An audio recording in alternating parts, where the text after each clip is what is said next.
I'm Rebecca Brand, and today we're making crispy buttermilk fried chicken. What you need for this recipe is 1 whole cut-up fryer, 2 cups buttermilk, 3 tablespoons ground celery salt, 3 tablespoons garlic powder, 3 tablespoons paprika, 1 teaspoon ground cayenne pepper for the kick. You'll need 2 cups of flour for dredging, and you'll need shortening or oil for frying. So I get my chicken from the grocery store, on sale usually every time, and I wash it. Here are the breasts. Now, the breasts are really big, and you know what? Not everybody can eat the full-size breast. It's so much meat, so I've got a trick. Let me show you. This is my trick, because people will go for that breast and they won't eat the whole thing. So I cut them in half. So this goes into my bowl. And let's wash the rest of the chicken. So we want to put our spices in. Here comes 3 tablespoons celery salt. I'm just putting it right over the chicken.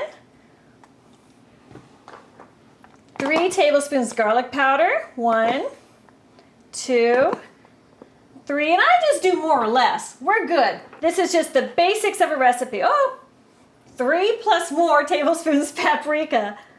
That'll happen in the kitchen, and you just can't stress out about the particular quantities. What's most important is that you cook. Now, for the cayenne pepper, I don't like it too spicy, so I'm gonna do a little scant teaspoon, and scant means barely 1. Now we add our buttermilk. I'm adding 2 cups. Now this buttermilk is gonna sit in this chicken for 2 hours to overnight in the refrigerator. And what's gonna happen is it is going to be the vehicle that gets your salts and your spices into the chicken. So we stir that up.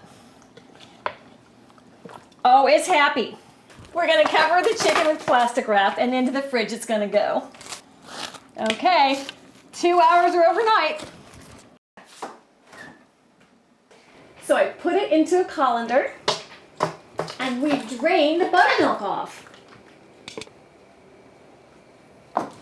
So pour the flour on your plate. I'm just going to do half a batch at a time. Dredge it. Shake off that flour, the excess. Go to the next piece, do the same thing. A little salt. And roll it around in that flour. Now it's time to fry. Now you don't have to use shortening like this. This is that heavy kind. It makes it extra crispy, but you know what? If you've got corn oil, canola oil, any type of vegetable oil is fine. Just don't do olive oil. I think olive oil has too heavy of a taste. So what we want is we want it to get it about halfway full with the shortening. This is a pretty big skillet. You're going to want to use a heavy skillet or cast iron skillet. This is my old trusty. I love this thing. I've had it forever. So while this is melting down, I'm not going to go very far. You want to get the oil to liquefy and to bring the temperature up to 325 degrees. I'm eyeballing it, but you might want to use a thermometer. Be careful putting it in slowly. Don't put too many pieces in. You want that oil to get around every part of the chicken. It's going to cook on this side for 10 minutes, and then I'm going to flip it. If it's boiling really, really fast, you know it's a little too hot because you'll start getting too much color on it. It's been 10 minutes and it's time to turn it. I'm going to check it.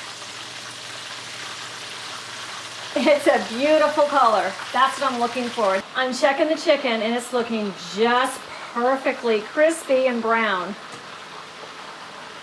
It's been another 10 minutes. It's ready to come out. Beautiful. What great color. It smells great too. And I'm hungry. Let's try it. I know it's hot, so I'm going to cut a piece instead of using my fingers, which is what I usually do. Wow. Okay, let me prove it to you. Perfectly done and very moist. Can you tell? Super hot and it's juicy.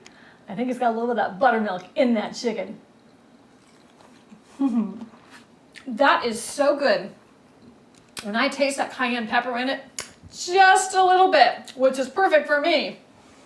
So, bon appetit, have your fried chicken, and subscribe to my channel.